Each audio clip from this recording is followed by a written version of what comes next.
jelaskan poin pertama yaitu kebutuhan nutrisi dan diet pada remaja. Adapun bagian A yaitu kebutuhan gizi masa remaja dan dewasa terbagi dalam 3 bagian yaitu yang pertama klasifikasi remaja dan dewasa, yang kedua kebutuhan vitamin, dan ketiga kebutuhan mineral. Selanjutnya bagian B, gizi seimbang untuk remaja. Gizi seimbang pada masa remaja sangat menentukan kematangan mereka di masa depan. Pada remaja perempuan, asupan makanan harus diperhatikan karena untuk mempersiapkan diri menjadi calon ibu yang akan melahirkan generasi penerus yang lebih baik. Selanjutnya yaitu bagian C, masalah gizi usia remaja dan dewasa. Asupan yang tidak diperhatikan dengan benar pada usia produktif seringkali akan menyebabkan berbagai masalah kesehatan. Sebagai berikut terbagi atas 3 bagian yaitu yang pertama kurang energi kronis, yang kedua anemia, dan yang ketiga obesitas. Bagian D, pola konsumsi pangan. Jenis data yang diperoleh dari pengukuran konsumsi makan ada 2 yaitu yang pertama kualitatif dan yang kedua kuantitatif. Selanjutnya bagian E, manfaat buah. Kandungan gizi dan manfaatnya yang terdapat di dalam buah antara lain yang pertama vitamin A, kedua beta karoten, yang ketiga vitamin C.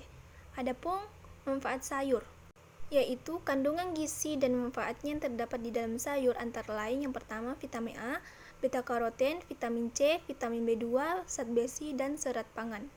Selanjutnya materi kedua yaitu kebutuhan nutrisi dan diet pada ibu hamil dan menyusui. Langsung saja saya jelaskan dan bacakan beberapa bagian saja. Bagian A, gizi seimbang pada ibu hamil dan menyusui. Yang pertama, kenapa gizi penting? Gizi penting pada sepanjang siklus kehidupan, namun terdapat periode tertentu namun gizi benar-benar kritis. Kehamilan banyak menyebabkan tuntutan gizi pada ibu yang mengandung karena pertumbuhan si janin. Adapun perkembangan janin seperti gambar di atas. Bagian kedua yaitu gizi dan tumbang otak. 3 tahapan pertumbuhan otak. Yang pertama, hiperplasia, pertambahan jumlah sel. Yang kedua, hiperplasia dan hipertrofi. Yang ketiga, hipertrofi atau pembesaran ukuran sel. Selanjutnya ada faktor yang mempengaruhi kehamilan. Yang pertama faktor keturunan, yang kedua infeksi selama kehamilan, dan ketiga merokok dan alkohol. Selanjutnya ada pun status gizi ibu hamil seperti gambar di atas.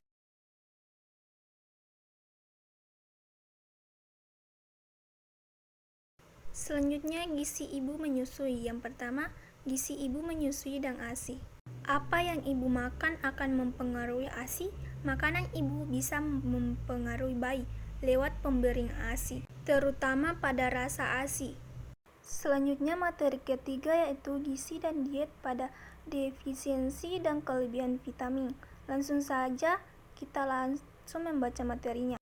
Yang pertama pengertian vitamin. Vitamin adalah sekelompok senyawa organik amina molekul kecil yang memiliki fungsi vital dan metabolisme setiap organisme yang tidak dapat dihasilkan oleh tubuh. Bagian B, adapun jenis-jenis vitamin dan sumber vitamin. Vitamin yang larut dalam lemak. Yang pertama vitamin A, vitamin D, vitamin E, dan vitamin K. Adapun vitamin yang larut dalam air. Yang pertama vitamin C, vitamin B, vitamin B1, vitamin B2, vitamin B3, vitamin B5, vitamin B6, dan vitamin 12. Adapun fungsi vitamin secara umum. Vitamin berperan dalam beberapa tahap reaksi metabolisme, energi, pertumbuhan, dan pemeliharaan tubuh. Adapun pengaruh kelebihan dan kekurangan vitamin. Kekurangan dan kelebihan vitamin yang larut dalam lemak. Jenis vitaminnya yaitu vitamin A, vitamin D, vitamin E, vitamin K. Kekurangan dan kelebihan vitamin larut dalam air. Jenis vitaminnya yaitu vitamin C, vitamin B1, vitamin B2, vitamin B5, vitamin B6, dan vitamin B12. Berikutnya materi keempat yaitu gizi dan diet pada defisiensi dan kelebihan mineral, air, dan elektrolit. Langsung saja kita bacakan materi berikut. Metabolisme air dan elektrolit. Air. Yang pertama, suatu zat penting dalam sistem kehidupan. Yang kedua, bukan biomolekul organik. Yang ketiga, merupakan komponen sel hidup. Pada manusia, 50-70% dari berat badan tubuh. Yang keempat, air terdistribusi merata di antara dua kompartemen utama, yaitu 2/3 di dalam intraseluler dan 1/3 di dalam ekstraseluler. Adapun fungsi air sebagai media dalam berbagai reaksi biokimia, sebagai pengangkut zat-zat melintas membran, mempertahankan struktur molekul. Kekurangan air, dehidrasi sebesar 1% dari berat badan, yaitu gangguan fisiologis dan penurunan kerja. Ketiga, mempengaruhi fungsi kardiovaskuler. Yang ketiga, mempengaruhi respon termoregulasi tubuh. Adapun kelebihan atau peningkatan kadar air di dalam sel maupun jaringan dapat merubah aktivitas protein dan memicu gangguan fungsi sel yang dapat berakibat kematian.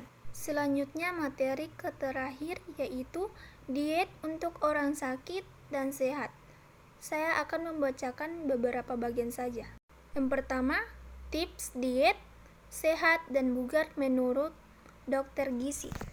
Berikut ini adalah aturan dan cara diet yang sesuai dengan kaidah kesehatan. Yang pertama, batasi menu dan porsi makan, namun jangan terlalu ketat dan ekstrim. Yang kedua, pola makan harus dengan makan alami dengan nutrisi tinggi, bukan dari makanan olahan yang praktis. Yang ketiga, modifikasikan sayur, protein, buah-buah, dan lemak agar tubuh tetap ternutrisi. Yang keempat, cukupi konsumsi air minimal 2 liter per hari. Tips diet sehat agar tetap bugar. Yang pertama, defisit kalori sesuai BMI. Yang kedua, batasi porsi dan jadwal makanan. Yang ketiga, perhatikan nutrisi makan dan minum. Yang keempat, cukupi kebutuhan air. Yang kelima, tidak ada salahnya untuk menikmati cemilan. Yang keenam, tetap aktif berolahraga. Yang ketujuh, tidur cukup. Dan kedelapan, perhatikan konsumsi suplemen diet.